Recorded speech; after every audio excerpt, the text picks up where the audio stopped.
Sylvie Jussomme, je suis adjointe au maire Pierre Urmic, au maire de Bordeaux.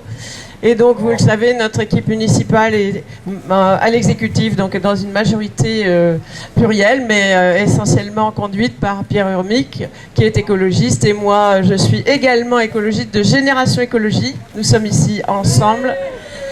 Et à Génération Écologie, eh bien, nous sommes fermement opposés, bien entendu, à ce rétropédalage, à cette régression monstrueuse que représenterait la loi du plomb, puisque c'est un retour des pires produits. On sait, la science l'a maintes fois montré, que ce sont des produits qui tuent, y compris in utero, pas seulement les travailleurs, et nous ne voulons pas la mort des travailleurs, bien sûr, mais c'est toute la population et les générations futures qui sont atteintes si on n'arrête pas tout de suite cet emploi criminel. Moi, j'ose le mot.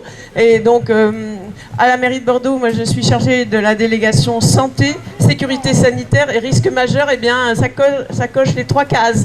Voilà, ces produits sont innommables et nous nous battons fermement pour que cette loi du plomb ne soit pas finalement votée. Alors, elle va être débattue demain en tout petit comité, hein, en commission paritaire, ça veut dire 6 ou 7 sénateurs et 6 ou 7 parlementaires de l'Assemblée nationale. Donc, c'est absolument un déni de démocratie. Nous sommes là devant le monument de la République, place de la République, c'est hautement symbolique.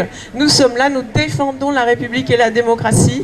Et Marguerite Mad a dit il suffit de quelques personnes déterminées pour changer les choses. Eh bien, je l'espère, parce qu'on n'est pas nombreux, il faut bien le reconnaître.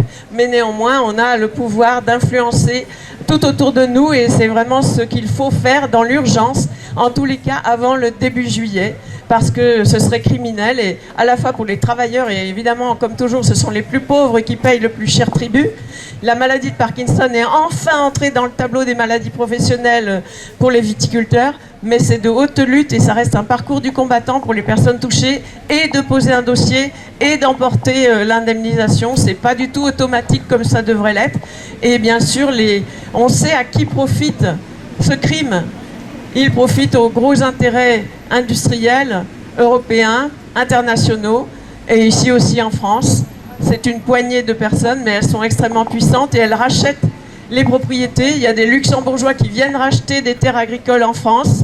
Il y a des Belges qui rachètent des terres agricoles en France. Enfin voilà, c'est comme si on dépeçait notre territoire alors que c'est le support de notre vie, tout simplement, notre vie quotidienne.